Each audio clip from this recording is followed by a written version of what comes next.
Olá, companheiras do Comitê Volta Dilma, parabéns pela garra de vocês. Quando me pediram para gravar um vídeo de mulheres que me inspiram, eu me lembrei daquele fatídico dia 29 de agosto de 2016. Eu lembro que eu tentei acompanhar o processo de impeachment da presidenta Dilma, mas eu fiquei exausta. Eu consegui ver até Janaína Pascoal, advogada de acusação, e encerrei meu dia ali. Janaína era esperada para fazer a pergunta sobre o crime de responsabilidade. Daí ela desatou a comparar a economia do Chile e Paraguai. A pergunta que ela fez não tinha a menor relação com a tese pela qual a Dilma estava sendo julgada. E no mais de tudo que eu vi, ficou a certeza de que aquele Senado tinha um nível de pobreza moral que superou o da Câmara. Que o país estava dividido, a gente já sabia, né? Mas naquela noite ficou bem claro que a divisão se dava porque, de um lado, havia os que sabiam que era golpe e a gente estava desesperado com essa ideia, e do outro, os que sabiam que era golpe, ó, estavam andando de ombros para a democracia. E outra coisa que eu e grande parte do país ficou bem surpreso foi ver a Dilma, que a mídia escondeu. Até aqueles que sempre a criticaram tiraram o chapéu para a força apresentada por ela.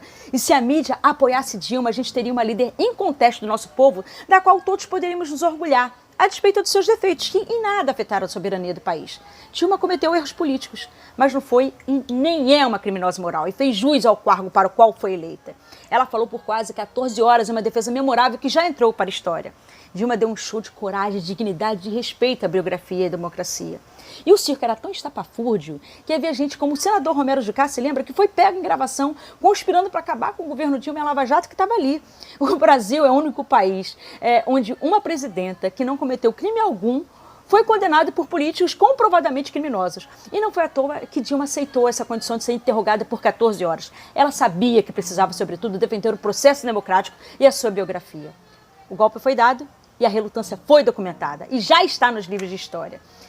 E naquele dia eu liberei todos lá de casa de qualquer compromisso, sabe? Eu pedi para que meus 3 filhos não fossem à aula e orientei para que todos acompanhassem o quanto conseguissem aquele processo.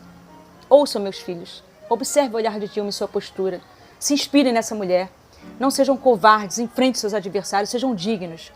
E a gente assistiu uma aula magna de dignidade e de resistência. Eu fui dormir, deixando a Dilma ainda acordada e se defendendo. Eu estava ainda sem acreditar. Eu, após uma palestra, depois de responder uma meia dúzia de perguntas, eu fico esgotada emocionalmente.